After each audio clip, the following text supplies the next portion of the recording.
नमस्कार।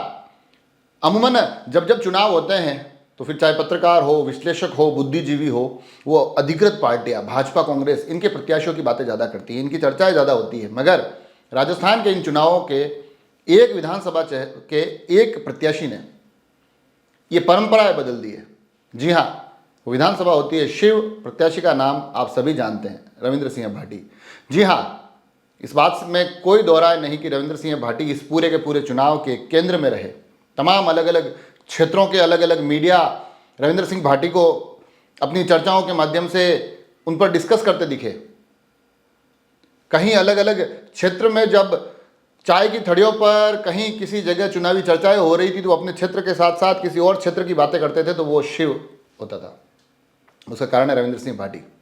और कमाल की बात यह है कि जहां हमको हर्षवर्धन जो एक पत्रकार है, जहां अजीत अंजुम एक पत्रकार है, अमूमन इन दोनों के विश्लेषण और इनके विचार विरोधाभासी माने जाते हैं, मगर वो भी एक बिंदु पर आकर सहमत होते दिखाई देते हैं कि ये बंदा बड़े ही मजबूती के साथ चुनाव लड़ रहा है। राजस्थान में इसकी सुर्खियां कुछ अलग ही रंग बिखेर रही है। फिर वो चाहे लल्लन टॉप का इंटरव्यू हो जिसमें बड़ी बेबाकी से तमाम बातें हम लोगों तक पहुंची, और सबसे कमाल की बात जो उनके बोलने का अंदाज, जो लड़ने की ताकत, वो चीज़ें हम तक पहुंच रही थी। मगर उसके बीच चुनाव के साथ साथ जो चीज़ें अलग निकल कर आ रही है, जिसके कारण मैं भी ये एपिसोड बना रहा हूँ कि पूरे के पूरे चुनाव प्रचार के दौरान कहीं कोई आरोप प्रत्यारोप नहीं, कहीं किसी के लिए खराब शब्द नहीं, कहीं कोई धार्मिक, जातीय, क्षेत्रवाद से संबंधित कोई शब्द नहीं, कहीं किसी प्रत्याशी पर कुछ आरोप नहीं। प्रत्येक विपक्षी प्रत्याशी के लिए सम्मान, सहजता के साथ बात।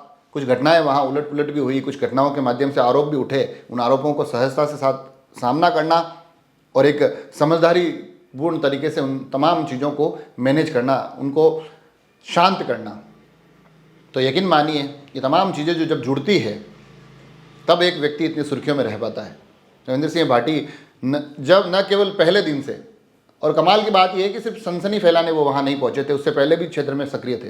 परिणामों को मुझे नहीं पता वहाँ क्या परिणाम रहेंगे। बहुत मज़ेदार वहाँ चुनाव हुए हैं, मगर लोगों का कहना है कि रविंद्र सिंह भाटी वहाँ टक्कर में हैं।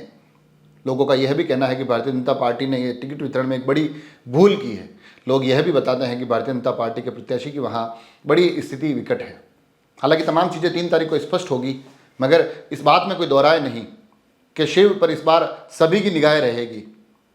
क्योंकि जब मैं ट्विटर देखता हूँ, फेसबुक देखता हूँ, सोशल मीडिया को थोड़ा सा स्क्रॉल करता हूँ, तो ऐसी ऐसी जगह से रविंद्र सिंह भाटी के लिए चर्चाएं सुनाई देती है। जिन लोगों ने कभी रविंद्र सिंह भाटी का नाम नहीं सुना, जिनका कभी उनसे वास्ता नहीं पड़ा, मगर इन चुनावी सुर्खियों ने रविंद्र सिंह भाटी के चुनाव लड़ने के पैटर्न ने उनको इतना ख्यात विख्यात कर दिया कि अब उनकी चर्चाएं बड़ी आम हो चली है। लोगों की यकीनन निगाहें इस सीट पर रहेगी कि यहाँ से परिणाम क्या निकल कर आता है। रविंद्र सिंह भाटी की इस पूरी भागदौड़ के परिणाम उनके लिए प्रतिकूल आते हैं, परिणाम नकारात्मक आते हैं, तो यकीन मानिए ये पीड़ा उस क्षेत्र से बाहर भी एक बड़े परिदृश्य में दिखाई देगी। उन पीड़ाओं को कहीं और भी महसूस किया जाएगा। अगर वो जीतते हैं तो जीत की खुशी भी उन विधानसभा के दायरों को तोड़कर कई जगह पर वो उस खुशी की गूंज सुनाई देगी। कुल मिलाकर रविंद्र सिंह भाटी चुनाव शिव से लड़ रहे थे, मगर रविंद्र सिंह के समर्थक, शुभचिंतक, उनकी संख्या दिन ब दिन बढ़ रही थी। और उसका जो महत्वपूर्ण कारण होता है कि चुनाव लड़ने का जो जज्बा उन्होंने दिखाया, उस पर भी जिस पैटर्न में चुनाव लड़ा, जो उनकी भाषा शैली है, जिस प्रकार के उनके भाषण होते हैं, जिस प्रकार से बातों के माध्यम से लोगों को बांधने का उन्होंने काम किया। और एक जो सबसे महत्वपूर्ण बिंदु जिसका मैंने पहले भी जिक्र किया, कहीं पर कोई लांछन नहीं, कोई आरोप नहीं, कुछ गलत बात नहीं, कहीं किसी के लिए कुछ बुरा नहीं बोला गया। प्रत्येक जाति वर्ग समाज को साधने की, साथ लेकर चलने की कोशिश करते रविंद्र दिखाई दिए। सभी के मान सम्मान का ख्याल भी रखने की कवायदें वहाँ से निकल कर आई। तो कुल मिलाकर ये जो तमाम चीज़ें हुई, ये यकीन मानिए रविंद्र को एक ऐसी उम्मीद का केंद्र बनाती है जिन उम्मीदों पर शायद इन परिणामों का इतना प्रभाव नहीं पड़ेगा। अब वो जीतते हैं तो शायद चीज़ें बहुत बेहतर होगी, शायद उनके एक असल परीक्षा शुरू होगी। अगर वो वहाँ से पराजय भी हो जाती है तो जो उनका पैटर्न रहा है, लगता नहीं है कि ऐसे सामर्थ्यवान युवा किसी शिकस्त से, किसी पराजय से, किसी एक परिणाम मात्र से अपने कदम रोक लेंगे। तो रविंद्र के कदमों पर सभी की निगाहें होगी, वहाँ के परिणाम सभी के लिए एक बेसब्री का सबब बने हुए हैं। वहाँ की चीज़ें हम में से हर एक बड़े गौर से देख रहा है। तमाम चीज़ें 3 तारीख को तय होगी। सुर्खियाँ रविंद्र शुरू से बटोरते रहे, सुर्खियाँ आज भी आप तक पहुँच रही है। आप सभी लोग जुड़े रहे राजसमंद एक्सप्रेस से। धन्यवाद।